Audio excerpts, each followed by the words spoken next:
विधायक जी, मेरा सवाल है आपसे, एक छोटा सा सुझाव है। धीरेन्द्र सर, आपको आवाज आ रही? धीरेन्द्र सिंह जी जी। धीरेन्द्र सिंह जी, बस एक छोटा सा सुझाव है। जिस तरीके की पॉलिसी नोएडा में बना दी गई है ना, तो मुझे लगता है कि अगर इस पॉलिसी पे संज्ञान अभी से आपने ना लिया तो पॉलिसी जब आपके यहां पहुंचेगी तब ठीक नहीं होगा। विधायक जी, जो मुझे लगता है, जो मेरा सुझाव है, जो क्योंकि हम काफी दिन से रिसर्च कर रहे हैं, क्योंकि अब जवाब भी इस पे अधिकारी जवाब तो देना नहीं चाहते। बस जिस तरीके की पॉलिसी उद्योगपतियों के लिए, इंस्टीट्यूशंस के लिए, आरडब्ल्यूएस के लिए बना दी गई है ना, पार्किंग की पॉलिसी, तो बिना बात किए हुए, तो पॉलिसी जब ये आप तक पहुंचेगी विधायक जी, कहीं देर ना हो जाए।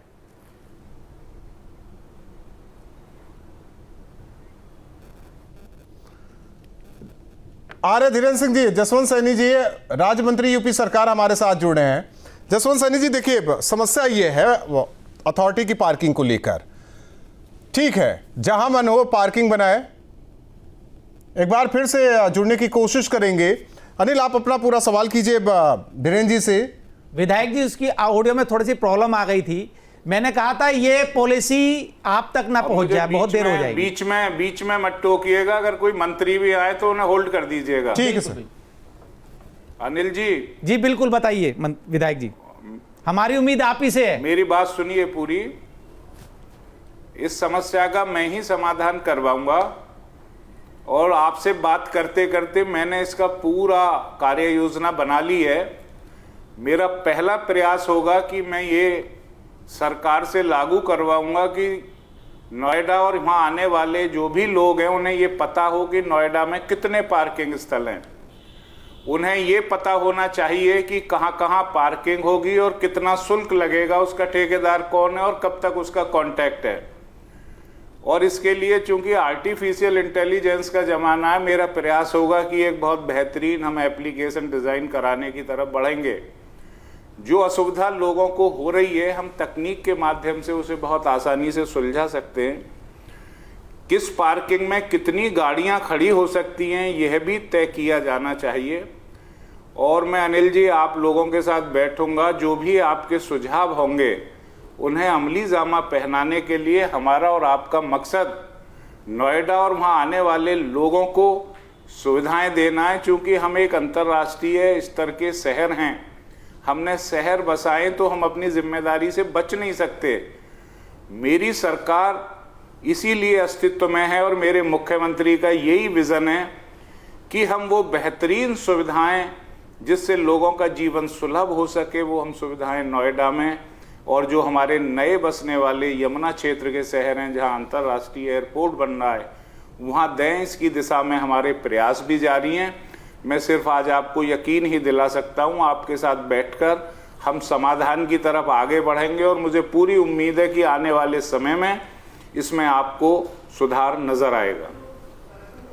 इसी विश्वास के साथ आज बात भी हम लोग कर रहे हैं और लग रहा है अनिल कि जल्द ही रिजल्ट भी देखने को मिलेगा, क्योंकि संज्ञान में आ गया है बीजेपी एमएलए धीरेन्द्र सिंह के संज्ञान में। जिस मामले को एक बार पकड़ लेना, उसे छोड़ते नहीं है। अमित से भी पूछे, कोई सवाल है अमित धीरेन्द्र सिंह जी से?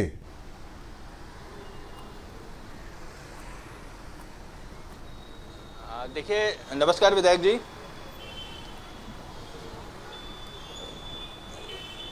विधायक जी से बहुत पुराना मेरे ताल्लुकात हैं, बातचीत हैं, और विधायक जी को शुरू से जब से मैं जानता हूं, ऐसे पब्लिक से जुड़े हुए जो मुद्दे हैं वो हमेशा आगे लेकर जाते हैं।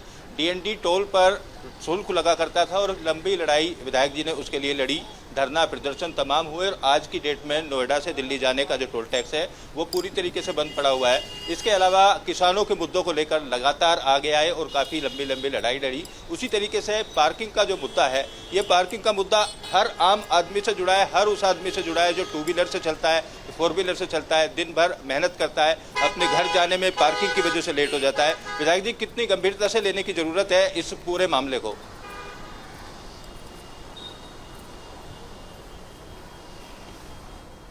देखिए, आप इस पर चर्चा कर रहे हैं, पूरा प्रदेश और देश नोएडा की समस्या से वाकिफ हो रहा है, तो ये हमारे लिए कोई छोटी बात नहीं है। मैंने आपको बताया कि मैंने सारी कार्य योजना भी आपसे बात करते करते बना ली कि इस समस्या का समाधान कैसे होगा। हम आज ट्रांसपेरेंसी के युग में जा रहे हैं। अगर हम सारी चीज़ों को ट्रांसपेरेंट कर देंगे तो जहां आपने भ्रष्टाचार की बात करी वो भी समाप्त हो जाएगा। प्रदेश के मुखिया भी यही चाहते हैं कि शासन और प्रशासन के लोग ट्रांसपेरेंसी से चलें, तो हम इस दिशा में तकनीक का इस्तेमाल करके नोएडा जैसे शहर को एक बेहतरीन पार्किंग सुविधा वाला शहर बना सकें। आपके सहयोग से हम इस दिशा में आगे बढ़ेंगे और आपको इसके परिणाम आने वाले दिनों में नज़र भी आने लगेंगे। और सभी को यही उम्मीद है आपसे धीरेन्द्र सिंह जी कि जल्द से जल्द इसका परिणाम भी दिखाई दे। और अमित कुछ कह रहे हैं? अमित आते हैं आपके पास। निश्चित जी राहुल, निश्चित तौर से परिणाम आपको ले जाना चाहते हैं विधायक जी। आने शुरू।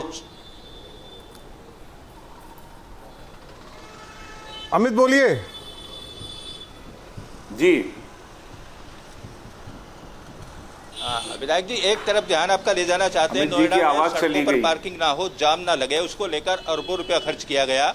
आधा दर्जन के आसपास मल्टी लेवल पार्किंग बनाई गई थी। वो मल्टी लेवल पार्किंग के आसपास स्थिति ये है कि सरफेस पार्किंग दी जा रही है और उन मल्टी लेवल जो पार्किंग है उनके अंदर अलग अलग कंपनियों की जो कार कंपनियां हैं, कार बनाने वाली कंपनी या खरीदने बेचने वाली कंपनी, उनको पूरा फ्लोर किराए पर दे दिया है पार्किंग संचालकों द्वारा। जबकि उस पैसे को केवल इसलिए लगाया गया था कि सड़कों से इन गाड़ियों को हटाकर व्यवस्थित तरीके से एक जगह पर लगाया जाए। अरबों रुपया खर्च उसमें हुआ, लेकिन वो पूरी तरीके से बेकार नजर आ रहा है अब।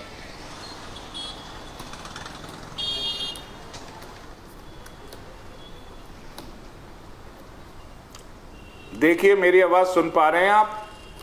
आज पूरा प्रदेश सुन रहा है आपको। मेरी आवाज सुन पा रहे हैं राहुल जी? जी जी बिल्कुल बिल्कुल सुन पा रहा हूं। देखिए, प्राधिकरणों की स्थापना एक सुनियोजित शहर बनाने के लिए होती है। मैं किसी की आलोचना नहीं कर रहा। जब इस शहर का प्लान हुआ होगा तो ये बहुत बड़ी कमी उसमें छोड़ी गई पब्लिक ट्रांसपोर्ट की, पार्किंग के पर्याप्त स्थलों की, जिसकी वजह से आज ये समस्या हमें फेस करनी पड़ रही है। लेकिन 2017 के बाद बहुत सारी समस्याएं सरकार सॉल्व करने की दिशा में आगे बढ़ी है। और मैं भी आपसे यही कहना चाह रहा हूं कि जो समस्या आज आपने उठाई है, इस समस्या को हम निस्तारित कराने के लिए और उस अंजाम तक पहुंचाने के लिए जिस वजह से आप लोग आज यहाँ बैठे हुए हैं, मेरा और मेरी सरकार का पूरा प्रयास होगा। क्योंकि हमारी सरकार सिर्फ और सिर्फ जन कल्याण के लिए, लोगों को सुविधा देने के लिए और बेहतरीन जो हम स्मार्ट सिटी की बात करते हैं, हम करते ही नहीं हैं, उसे आगे भी ले जाने का प्रयास करेंगे। इस भरोसे के साथ मैं आपको पूरा आश्वासन देता हूं।